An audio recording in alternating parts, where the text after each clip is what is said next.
सूरज दी महिमा है, इस करके रोशनी है, प्रकाश है। जलदा होया दीवा अंधकार नूं नाश करदा है। वो जो दीवे दी ज्योति है, उसने अंधेरे नूं मिटाया, दीवे ने अंधेरे नूं नहीं मिटाया। अगर बुझिया होया दीवा होवे, उन्हों भी दीपक ही कहते हैं। फिर ते अंधेरा नहीं मिटे, ते जब अंधेरा नहीं मिटिया तो फिर वो दीपक किस तरह होया। इस नुकते नूं समझना। हुण सवाल ये पैदा होता है, रोशनी जोत करके है कि दीपक करके? हनेरा नाश होया है उस जोत करके कि दीवे करके? जोत ते है नहीं, जल्दी हुई ते काया नू गुरु कहना और काया नू गुरु समझना, ये दोवें पासे अंधेरे दे टकराना है और कुछ भी नहीं। परमात्मा परम प्रकाश है तो गुरु भी परम प्रकाश है। इस वास्ते गुरबाणी कह रही है, गुरु ते परमात्मा दे कोई अंतरा नहीं है। नानक सो दे सिमरत वेद, पार ब्रह्म गुर नाहि भेद। वो भी दीवे जिन्हां दे अंदर ये जोत नहीं है। मनुख दीवे की तरह है, सब दीवे ने पर बुझे हुए, बुझे। जोत सारी दी सारी सूरज तो आउंदी है। अज ते साइंस इस गल नाल सहमत है। अग जिधरे भी है, रोशनी किधरे भी है, चाहे बिजली दे राही प्रगट हो रही है, चाहे अगन दे राही प्रगट हो रही है, दीवे दे राही, सब सूरज दी है। पानी किधरे भी है, चाहे सरोवर दे, चाहे घड़े दे, चाहे दरिया दे, चाहे झील दे, चाहे झरने दे, चाहे पानी सारा सागर दा ही है। सारे दा सारा पानी सागर दा है। रोशनी सारे दी सारी सूरज दी है, चाहे वो दीवे दे, चाहे। परमात्मा प्रकाश है, गुरु प्रकाश है। परमात्मा परम प्रकाश है, गुरु उस प्रकाश नूं वंडण वाला है, फैलाण वाला है। वो ऐसा दीपक है, उस ज्योति नूं वंडदा है, उस चानने नूं जो है वंडदा है। हुण मैं फिर अर्ज करा, ये जोत ना होवे, चानना ना होवे, क्या फिर ऐसा दीवा अंधकार नूं नाश कर सकेगा? आम लोगों नूं समझ क्यों नहीं पैंदी भी ये जलदा होया दीवा नहीं है? तो गुस्ताखी माफ। अंधी कमी अंध मन, मन अंधे तन अंध। चिकड़ लाइए क्या थिए, जहां टूटे पत्थर बंद। अंधापन है।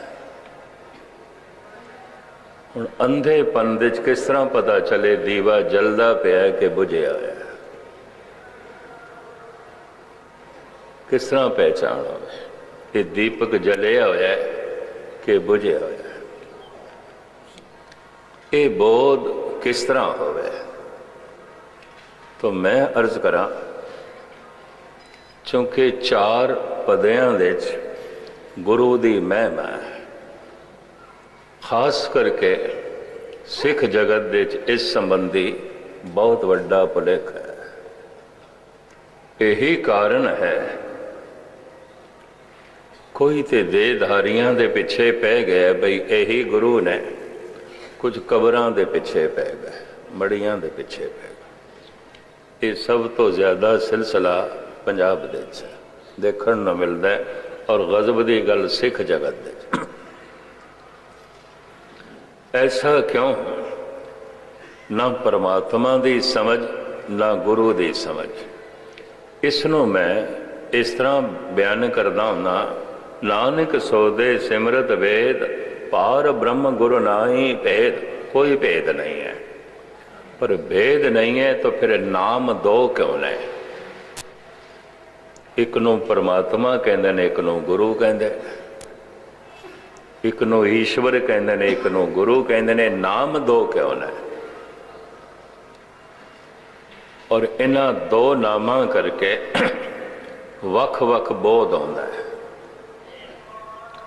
वख वख अंदर विचार बनते हैं। गुरु शब्द नाल, परमात्मा शब्द नाल, अकाल पुरख दे नाल और गुरु दे नाल, इन्हां दो शब्दां करके वख वख अनुभव होंदा है। अगर ये एक ने तो फिर ये दो बयान करने की की लोड़ है? नानक सोदे सिमरत वेद, पार ब्रह्म गुरु नाही भेद। हुण इसनूं गुरबाणी इस तरह खोलती है, जो परमात्मा है वो ते घर है, जो गुरु है वो दर है, दरवाज़ा है। घर दा प्रवेश द्वार है, गुरु प्रवेश द्वार है। तुसी सारे सियाणे बैठे, जिसने घर दे च जाना होवेगा पहले दर ते ही पहुंचेगा ना, ते दर दे राही प्रवेश मिलेगा। घर की है परमात्मा, परमात्मा की है प्रकाश, गुरु की है दर, दरवाज़ा। ताई ते असी गुरुद्वारा कहते हैं, गुरु द्वारा, गुरु द्वार है, गुरु दरवाज़ा है। जो प्रकाश दे रूप दे परमात्मा है, वही शब्द दे रूप दे गुरु है। प्रकाश दे रूप दे ओ घर है, शब्द दे रूप दे ओ दर है। दर घर दे नाल जुड़िया होया है, अलग नहीं है। पर चूंकि दर जुड़िया होया है, दर दे राही घर दे प्रवेश है। दर दी अपनी महिमा, घर दी अपनी महिमा, तो गुरबाणी कहती है पार ब्रह्म ते गुरु दे कोई भेद नहीं। दर ही ना होवे, प्रवेश द्वार ही ना होवे, तो फिर घर दी की महिमा, फिर घर दी की महिमा। नानक सोदे सिमरत वेद, पार ब्रह्म गुरु नाई भेद। या इंज कह लो, उस परमात्मा ने जो अपना घर बनाया है, उसने अपने घर का दर भी बनाया है। घर उसका अपना है, आप ही ने आप साजे। उहदे घर की साजना किसी होर ने नहीं की, उहदी साजना किसी होर ने नहीं की। कि जे घर की साजना उसने आप की है, तो फिर दर की साजना भी उसने आप की है, किसी होर ने नहीं की। इन्हों इस तरह लेना, घर उसका बनाया है, दर उसे दा बनाया है, तो जीवां नूं कह दिता इस दर दे राही प्रवेश करो। आ जाओ मेरे कोल इस दरवाजे ते राही, शब्द दे राही ही प्रकाश तक पहुंच जाओ। सुरत नूं केवल शब्द तक पहुँचाना है, शब्द ही चानना कर देंदा है, प्रकाश कर देंदा है, घर नूं प्रगट कर देंदा है। इस वास्ते इंज कह लो, सारी धन गुरु ग्रंथ साहब जी महाराज की बाणी दर दी व्याख्या है, घर दी व्याख्या है। सो दर केहा, सो घर केहा, जित वह सर्व संभाले। जद समझ आ गई, बोध आ गई कि घर की साजना उसकी अपनी है, आप ही ने आप साजियो, उसकी साजना किसी होर ने नहीं की थी, तो दर की साजना भी उसने आप ही की थी। यही कारण है कंधार दे सूफी फकीर ने जद गुरु नानक ते प्रश्न किया, जन्म साखी दे बोल रह नो माए तो कीस, तुहाडा रहबर कौन है? तुसी इतना ज्ञान किस तो लिया? बड़ा ज्ञान है थोड़े कोल बैठदियां बड़ी समझ मिलती है, थोड़े कोल बैठदियां बड़े अनुभव खुलते हैं। ये दसो ये सारा ज्ञान तुसी कित्थों लिया? रहनो माए तो कीस शब्द इस तरह लिखे हुए ने जन्म साखी च। थोड़ा रहबर कौन है? थोड़ा गुरु कौन है? थोड़ा पथ प्रदर्शक कौन है? रहनो माए तो कीस सिर्फ दो शब्दों दे च प्रश्न है कंधार दे सूफी फकीर दा। कंधार दे सब तो वड्डी मज़ार ऐसे ही फकीर दी है। कंधारी फकीर करके इसनों कहते ने, दास ने देखे बहुत वड्डा मकबरा है इसका।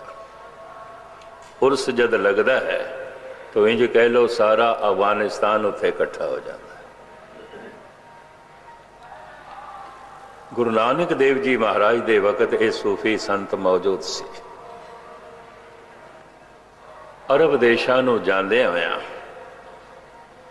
और उज़्बेकिस्तान तुर्कमेनिस्तान का भ्रमण करके गुरु नानक देव जी महाराज अफगानिस्तान के रस्ते ईरान होंदे होया इराक गए ने। रस्ते विच इसे ही सूफी संत कोल कंधार दे ठहरे और जन्म साखी इंज लिखा है, ज्यों सतगुरु तैयारी करते चलना है एक कदम पकड़ लेंदा सी नहीं, एक दिन हो, एक दिन हो। फिर ज्यों सतगुरु दूसरे दिन तैयारी करते ने चलना है, फिर एक कदम पकड़ लेना नहीं, एक दिन हो। इस तरह जन्म साखी च लिखे है 17 दिन पातशाह नूं रोकी रखे।